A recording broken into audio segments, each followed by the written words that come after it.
बाज और बिल्ली की कहानी। एक जंगल में एक बड़ा सा बरगद का पेड़ था। उस पेड़ के छाल में एक बूढ़ा बाज रहता था। वह बाज अंधा था। इसके कारण वह कहीं बाहर नहीं जा पाता। उस पेड़ पे बहुत सारे पंछी भी घोंसला बनाकर अपने बच्चों के साथ रहते थे। वह पंछियां पूरा दिन भोजन ढूंढने में लग जाते। यह बूढ़ा बाज पंछियों के बाहर जाने पर उनकी बच्चों को अच्छे अच्छे कहानियां बोलते हुए ध्यान रखता। शाम को घर लौटने वाले पंछी उनके लाए हुए भोजन में थोड़ा सा बाज को भी देते। ऐसे समय बीतता गया। एक दिन वहाँ से गुजरता हुआ एक बिल्ली पेड़ पे खेल रहे पंछियों के बच्चों को देखा। आहा, बच्चे बहुत नरम हैं। इनका मांस तो बहुत ही अच्छा होगा। इतने स्वादिष्ट खाने को मैं अपने सामने रखकर पूरा जंगल घूमता रहा। सोचकर उन्हें खाने उस पेड़ पर चढ़ गया। उस बिल्ली को देख सारे पंछियों के बच्चे डर के चिल्लाने लगे। वह आवाजें सुनकर बाज शाल से बाहर आकर कौन है वो करके गुस्से में चिल्लाया। उस चिल्लाहट सुनते ही बिल्ली के ऊपर के प्राण ऊपर ही गए। उधर उन बच्चों के अलावा कोई नहीं सोचकर पेड़ चढ़ गया था। पर अब बाज को देख कांपने लगी। बचने के लिए उसे कोई रास्ता नहीं दिखा। जो होगा सो होगा सोचकर साहस करके कहा, हाँ, मैं एक बिल्ली हूँ। आपके आज्ञा के बिना इस पेड़ पर चढ़ के आने के लिए माफी चाहता हूँ। तब तुरंत बाज, क्या तुम बिल्ली हो? पहले इस पेड़ से उतरकर चले जाओ, नहीं तो तुम्हारे प्राण ले लूंगा, बोलकर चेतावनी दी। हाँ, पर अब गुस्सा ना हो। मेरा जन्म बिल्ली जात का होने पर भी उस जात के लक्षण नहीं आए। मैं मांस नहीं खाता, ऊपर से ब्राह्मण हूँ। इस जंगल के पंछी जानवर तुम सब बहुत ही अच्छे हैं करके तुम्हारे लिए अच्छा ही सुनकर तुमसे दोस्ती करने के लिए आया हूँ। बिल्ली ने बहुत ही होशियारी से कहा। बिल्ली के बातें सुनकर बाज बहुत खुश हुआ। इससे बिल्ली बाज की और तारीफ करने लगी। उस दिन से दोनों अच्छे दोस्त भी बन गए। तब से हर दिन वह बिल्ली पंछियों के ना होने के समय पर बाज के पास आकर 1 घंटा बातें करके चली जाती। बिल्ली के मीठे मीठे बातों से पंछियों के बच्चे उससे अच्छे से मिल गए। ऐसे कुछ दिन बीत गए। फिर मौका देख हाथ आए हुए हर एक बच्चे को खाना शुरू कर दिया। बिल्ली खाने के बाद बिना किसी को दिखे उन बच्चों के हड्डियों को बाज के रहने वाले चाल में फेंक दिया। आगे आगे पेड़ पे रहने वाले पंछी अपने बच्चों को गायब होता देख वह सब एक दिन इकट्ठा होकर बाज के पास आकर अपने बच्चों के गायब होने वाले खबर पूछे। अंधा बाज उसे कुछ नहीं पता, लेकिन सारे पंछी बाज के घर जाकर देखा तो पूरा चाल पंछी के बच्चों की हड्डियों से भरा पड़ा था। बिल्ली के बारे में ना कुछ जाने बिना सारे पंछी बाज ही उनके बच्चों को मारकर खाया होगा सोचकर उस बूढ़े बाज को अपने नुकीले चोंचों से वार कर करके मार दिया। करके पीड़ित होते हुए बाज ने अपने प्राण छोड़े। इस कहानी की शिक्षा है कि जन्मजात के लक्षण मरने से भी नहीं मिटते। कुएं में हीरे का कंगन। एक गांव में रामू नाम का एक लड़का रहा करता था। एक दिन जब उसकी माँ घर साफ कर रही थी तब उसे एक पुराने जमाने का सोने का कड़ा मिला। वो उसे अपने हाथ में लेकर कहने लगा, माँ, मुझे ये कड़ा एक दिन के लिए पहनने को दो ना।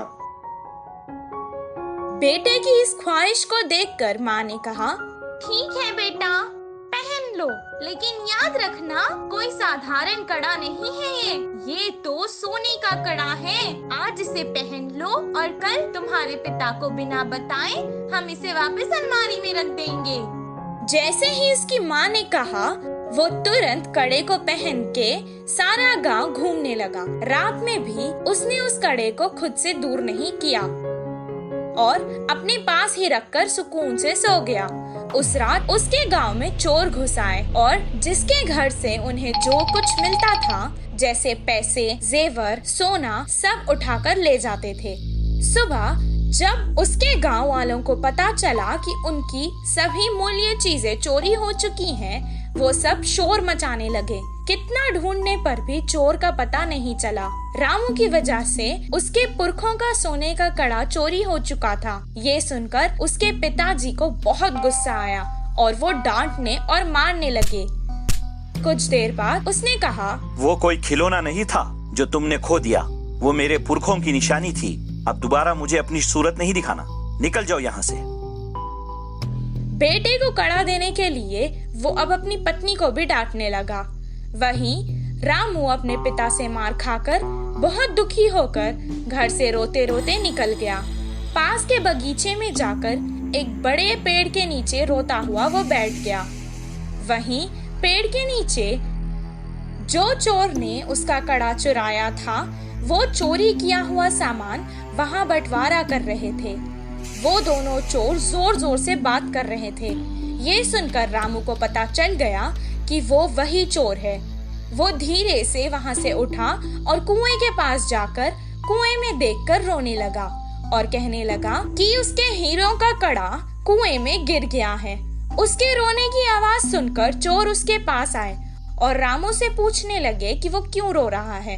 रामू ने जवाब दिया, मेरे दादा बहुत बड़े पंडित थे और उन्होंने एक जमींदार के पास पूजा की थी, तो उन्होंने उन्हें तोहफे में एक हीरो से भरा हुआ सोने का कड़ा दिया था।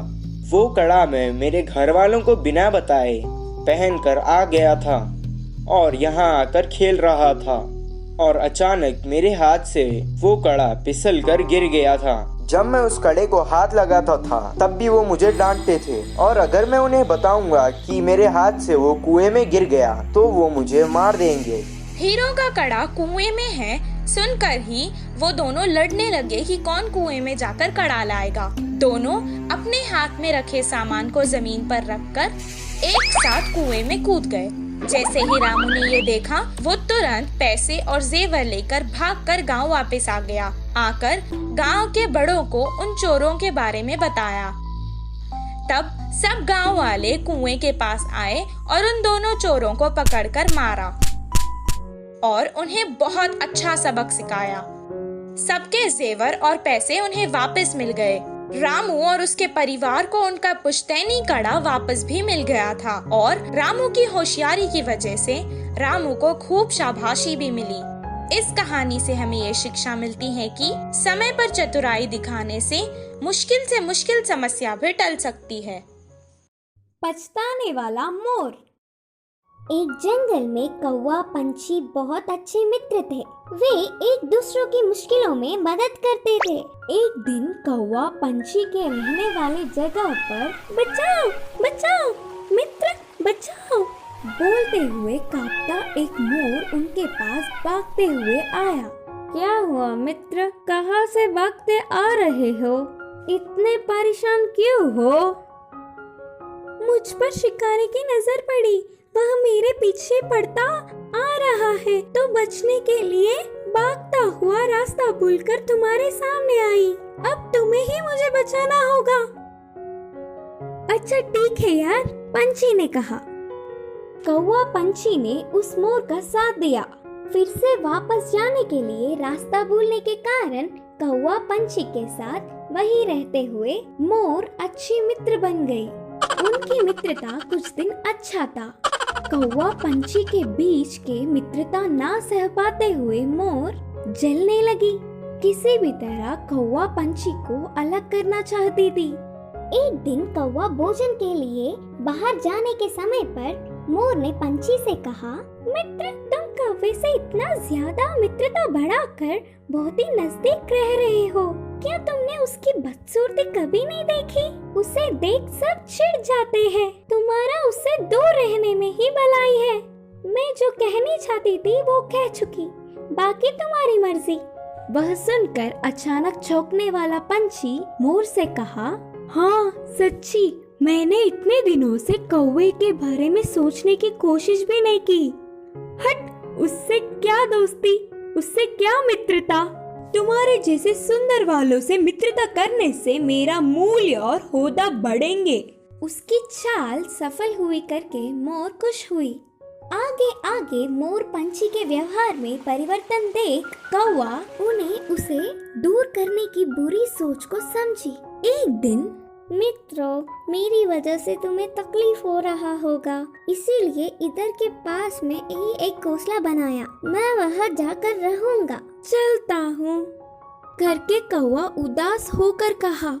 वह अपने आप जा रहा है करके बोलने पर मन ही मन बहुत खुश होकर, अच्छा, अब तुम्हारी मर्जी मित्र, मोर और पंछी ने कहा। मोर और पंछी कौवे का भला टली करके खुशी मनाने लगे। ऐसे समय बीतता गया। पुराने मित्रों को छोड़ के आए हुए बहुत दिन होने से कौवे को उन्हें देखने की इच्छा जागी। पुरानी जगह पर उड़ता हुआ आया। उसी क्षण अपने पंख खोलकर नाचने वाले मोर पर एक शिकारी ने निशाना लगाया। कौवा देखा और परेशान हुआ। हटो वहाँ से, मोर मित्र, हटो, खतरा खतरा बोलकर जोर से चिल्लाया। पास में मरी हुई सांप को अपनी चोंच से पकड़कर शिकारी पर छोड़ा। सांप अपने ऊपर गिरने से, बचाओ बचाओ, सांप सांप बोलते हुए जोर से चिल्लाकर डर के शिकारी वहाँ से भाग गया। यह सब देखकर मोर के होश उड़ गए। भागते हुए आकर कौवे की चरणों पर गिरी और रोते हुए कहा, माफ कर दो मित्र, सुंदरता के घमंड में मैं मेरे मुश्किल समय में मदद करने वाले तुम्हें धोखा दिया, लेकिन तुमने मेरे प्राण बचाए। तुम्हारा कर्ज कैसे भुगतान करूं? तब कौवे ने कहा, पछतावे से बड़ी कोई सजा नहीं, मैंने तुम्हें पूरे दिल से माफ किया। तभी आई हुई पंछी पूरी बात जानकर दुखी होकर अपनी की हुई गलती पर शर्मिंदा होकर सिर झुकाया। फिर तब से कौवा, पंछी, मोर हमेशा की तरह अच्छे मित्र जैसे रहने लगे। इस कहानी की शिक्षा है कि अपने भूलों को भी भुलाने वाला ही सच्चा मित्र होता है।